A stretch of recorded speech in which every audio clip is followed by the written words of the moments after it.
दिखा दीजिए कि मतलब इनकी जटा कितनी भारी है। और सबसे पहले हम लोग लंबाई देखेंगे कि ये देखिए कितनी लंबी लंबाई है इस जटे की। मतलब काफी मुश्किल लग रहा है। हे भगवान, कितनी लेंथ है मैम इस जटाओं की? ये है 60 इंच। मतलब 16 इंच की है? 60 मतलब 60 इंच की आपकी जटा है ये? जी। तो मैं कंघी नहीं कर सकते? कंघी नहीं कर सकते हो, शैम्पू कर सकते हो, ऑयल कर सकते हो। इसको हर आपको बीच बीच में मेंटेन करवाना पड़ता है, नहीं तो आपके जटा आपस में फंस जाते हैं। साल हो गए। मतलब किन्नर समाज के लोग तो जटा नहीं रखते हैं इतनी बड़ी बड़ी, और आपने इतनी बड़ी बड़ी जटा और इतनी भारी जटा अपने सर पे रखी है। इसके पीछे कोई राज है या फिर कोई तपस्या है? तो छक्का है, ये है, हिजड़ा है, ऐसे ही बोलते थे। अभी भी मैं अगर जो मैं जर्नलिज्म करती हूँ, आज भी ये वो जो एक 100% एक्सेप्टेंस होता है पब्लिक का, वो नहीं मिला है। अगर आप मैं इंस्टाग्राम पे कुछ चीज डालूं, चाहे वो रिपोर्टिंग हो या कोई भी चीज हो मेरे, तो उसमें एक दो कमेंट तो आ ही जाता है, क्या ये तो छक्का है, ये इसने तो अपने जैसा बना दिया। भारी होता है। हाँ। बाकी कैसा है, अभी आदत हो गई है, हैबिट हो गई है। हाँ। मुझे 10 साल हो गए जटा कैरी करते हुए। हाँ। इसमें जो मेरे रियल हेयर है, हाँ। वो हिप्स तक थे। बाकी जो एक्सटेंशन लगे हैं उसको लगे हुए मुझे 10 साल हो गए। मतलब ये तो छक्का है, ऐसा बोलना, ऐसा बोल लोगों का टॉन्ट करना। माँ बाप ने ठुकराया, समाज ने ठुकराया, लेकिन किन्नर होते हुए भी इन्होंने अपना लोहा इतना मजबूत कर लिया कि मतलब आज रिपोर्टर हैं और दबदबा बना चुकी हैं। दबदबा ही बोला जाए कि दबदबा है, दबदबा था, दबदबा रहेगा, बोल सकते हैं। देखो तो प्रयागराज महाकुंभ मेले में है और हमारे साथ अभी एक किन्नर समाज की रिपोर्टर हैं जो कि जर्नलिस्ट हैं, अपने समाज के लिए आवाज उठाती हैं और भैया रिपोर्टिंग करने निकल चुकी हैं। क्या नाम है मैम आपका? मेरा नाम एलिजा राठौर है। मैं उज्जैन से हूँ और मैं एक जर्नलिस्ट हूँ। अच्छा। हाँ, देश की पहली ट्रांसजेंडर जो एज अ जर्नलिस्ट है। मतलब देश की पहली ट्रांसजेंडर जो जर्नलिस्ट है? जी बिल्कुल। मैम आप देखने में बहुत ज्यादा सुंदर है। थैंक यू, आप भी बहुत ब्यूटीफुल हो। मुझे तो नहीं लगता कि मैं ब्यूटीफुल हूँ, लेकिन आप काफी ज्यादा सुंदर हैं। आपकी जटाएं आपको काफी ज्यादा आकर्षित बनाती हैं। Thank you very much. देखो, जैसा रंग रूप से इंसान खूबसूरत नहीं होता, दिल से खूबसूरत होना चाहिए और कुछ नहीं। ऐसे तो आप भी खूबसूरत हो। बिल्कुल। जरा अपनी जटाओं के बारे में कुछ बताइए कि मतलब पेशे से जर्नलिस्ट हैं और किन्नर समाज से हैं और इतनी बड़ी जटा है मैम आपके सर पे। जी बिल्कुल, मैं एज अ जर्नलिस्ट हूँ और एक ड्रेडलॉक आर्टिस्ट भी हूँ जो जटाओं को संवारती है, बनाती है। तो अगर आप देखा जाए तो मैं एक ट्रांसजेंडर हूँ, जो इंडिया की फर्स्ट ट्रांसजेंडर जो as a dreadlock artist, professional dreadlock artist हूँ। तो ये जटा वगैरह बनाना, ये सब मेरा काम है। जिनके ओरिजिनल होते हैं उनको सुधारना मेरा काम है। जी। तो अपनी जटाओं को जरा खोल के दिखा सकते हैं क्या मैम? तो यहाँ पे ये दिखा दीजिए। मतलब पेशे से जर्नलिस्ट हैं और किन्नर समाज से, और इनकी जटाओं को देखिए, हे भगवान, कितनी लेंथ है मैम इस जटाओं की? ये है 60 इंच। मतलब 16 इंच की है? 60 मतलब 60 इंच की आपकी जटा है ये? जी। तो मैम संभालना तो काफी भारी होता होगा। हाँ, ऐसे तो भारी होता है। हाँ। बाकी कैसा है, अभी आदत हो गई है, हैबिट हो गई है। हाँ। मुझे 10 साल हो गए जटा कैरी करते हुए। हाँ। इसमें जो मेरे रियल हेयर है, हाँ। वो हिप्स तक थे। बाकी जो एक्सटेंशन लगे हैं उसको लगे हुए मुझे 10 साल हो गए। मतलब किन्नर समाज के लोग तो जटा नहीं रखते हैं इतनी बड़ी बड़ी, और आपने इतनी बड़ी बड़ी जटा और इतनी भारी जटा अपने सर पे रखी है। इसके पीछे कोई राज है या फिर कोई तपस्या है? तपस्या की बात तो नहीं है। एक तो देखो, जटा एक ऐसी चीज है जो एक भोलेनाथ शिव जी को, महाकाल को ये करती है ना, प्रेजेंट करती है। तो एक तरीके से ये जटा जो रहता है अपने आप में ही एक पॉजिटिवनेस देता है। जटा रखने से ऑटोमेटिक एक पॉजिटिव एनर्जी, पॉजिटिव वाइब्स आपके आसपास रहेगी। आप नेगेटिव सोच भी नहीं पाओगे, ना नेगेटिव चीज कर पाओगे। तो काफी टाइम मैंने शुरू में तो शौक के हिसाब से रखा था। बाकी जब मैं धीरे धीरे जब इसके बारे में समझी मैं, और एक पॉजिटिव एनर्जी होने लग गई, क्रिएट होने लगी मेरे पास, तो फिर मैंने इसको एज अ परमानेंट रख दिया। एज अ परमानेंट की रख जी जी। मुझे तो जटाओं को लेकर परेशानी तो बहुत आती होगी।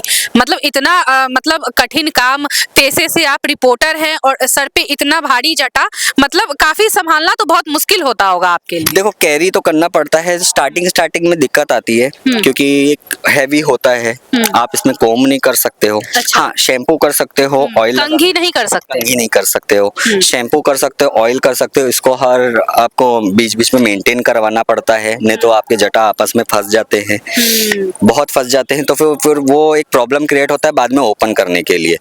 तो कैरी करना एक तरीके से स्टार्टिंग के दौर पे मुश्किल है, बाकी जब आप हैबिचुअल हो जाते हो तो ये आपको लगता है कि नहीं, अब अगर मैं अब सोचूं कि मैं कटवा दूं या खुलवा दूं, मैं नहीं सोच सकती, ऐसा सोच भी नहीं सोच नहीं सकती, क्योंकि मुझे एक तो पहली बात, मैं इतनी हैबिचुअल हो गई हूँ कि ये मेरे को ऐसा लगेगा कि मेरे ऊपर का सर ही नहीं है।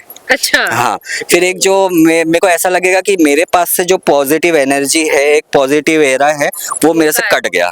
हाँ, ये चीज होगा। अच्छा, कितना भारी होगा, मतलब सर पे कितना वजन होगा आपके? ये अप्रोक्स होगा, दिखने में तो बहुत हैवी लगता है, बाकी इसका जो वेट रहता है वो 2.5 kg होगा।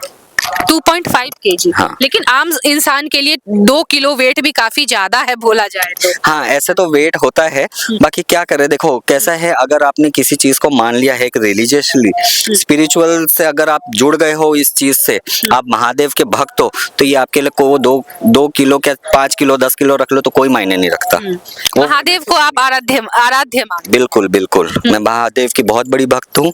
मैं उज्जैन में रहती हूँ, मतलब मैं अपने महादेव की नगरी है उज्जैन। जी बिल्कुल। तो सबसे पहले मैम को दिखा दीजिए और इनकी जटाओं को दिखा दीजिए, और पेशे से रिपोर्टर है, मतलब अपनी समाज की चीजों को भी आपने दिखाना कब से शुरू कर दिया? मुझे लगभग 6 महीने हो गए हैं जर्नलिज्म में, और मैं सिर्फ अपने समाज, किन्नर समाज के लोग तो बहुत कम थे जर्नलिज्म में, रिपोर्टर्स बहुत कम थे, पत्रकार बहुत कम थे, लेकिन किन्नर समाज से कोई पत्रकार सामने आए, ऐसा देख के लोगों को बड़ा आश्चर्यचकित लगता है। बिल्कुल आश्चर्यचकित होगा, क्योंकि लोगों ने कैसा है, अगर मैं बात करूं 10-15 साल पहले की, लोग हमको आज भी एक्सेप्ट नहीं करते कहीं कहीं, और वो टाइम पे तो एक्सेप्टेंस था ही नहीं, चाहे वो फैमिली हो या बाहरी दुनिया हो। मतलब परिवार वालों ने भी आपको ठुकराया? परिवार वालों ने भी, कोई भी हमारे समाज को, हम जैसे लोगों को नहीं एक्सेप्ट करता है ना, तो हम खुद ही दूरी बना ले, कुछ परिवार अलग कर लेते हैं, कुछ खुद दूर बना लेते हैं।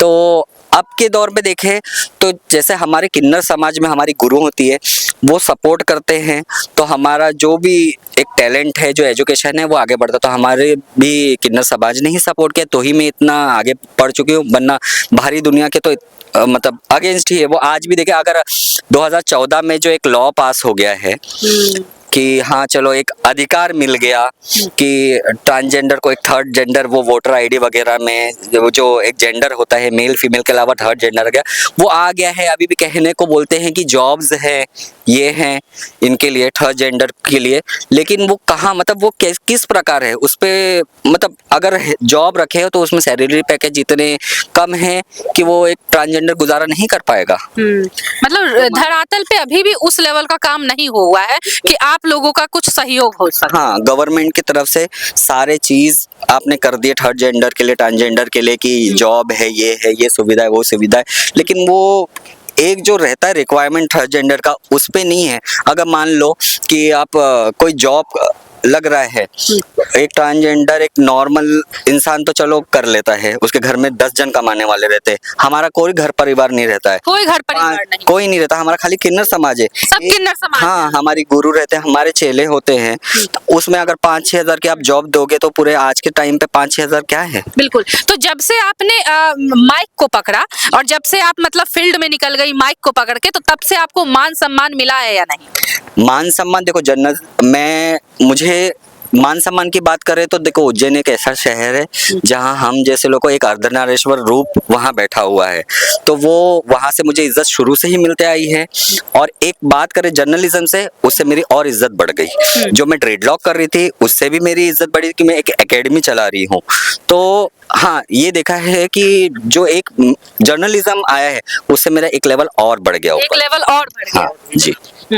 तो माँ बाप ने ठुकराया, समाज ने ठुकराया, लेकिन किन्नर होते हुए भी इन्होंने अपना लोहा इतना मजबूत कर लिया कि मतलब आज रिपोर्टर हैं और दबदबा बना चुकी हैं। दबदबा ही बोला जाए कि दबदबा है, दबदबा था, दबदबा रहेगा, बोल सकते हैं। देखो, जैसे अगर आपने माँ बाप की याद आती है, माँ बाप की याद क्यों नहीं आएगी, माँ बाप की याद आती है, बात होती है माँ बाप, बात जैसे बहुत कम होती है, बहुत कम होती हाँ है। मतलब मेरे घर परिवार में से अगर मैं सच बोलूँ तो मेरी मम्मी का कभी कभी कॉल आ जाता है तो मेरी बात हो जाती है। बाकी और किसी फैमिली का किसी का नहीं आता है। किसी का कॉल नहीं आता, किसी का नहीं मतलब माँ बाप ने क्यों ठुकरा दिया आप लोगों माँ को? बाप ने ठुकराया है। मैं ये नहीं बोल सकती मुझे मेरे माँ बाप ने ठुकराया, लेकिन एक वो रहता है ना कि मेरे माँ बाप ने मुझे उस तरीके से वो टाइम पे एक्सेप्ट नहीं किया। तो वो जो होता है कि जब मुझे ये चीज़ समझ में आ रही थी कि मतलब मेरे रिलेटिव्स में ही ऐसा था कि जो हमारे जो रिलेटिव्स रहते हैं वो ऐसा देखे कि हाँ ये तो ऐसा है, तो ये बोलते अरे ये तो छक्का है, ऐसा बोलना, ऐसा बोल लोगों का टॉन्ट करना, तो वो चीज़ मेरे को खटकती थी कि ये चीज़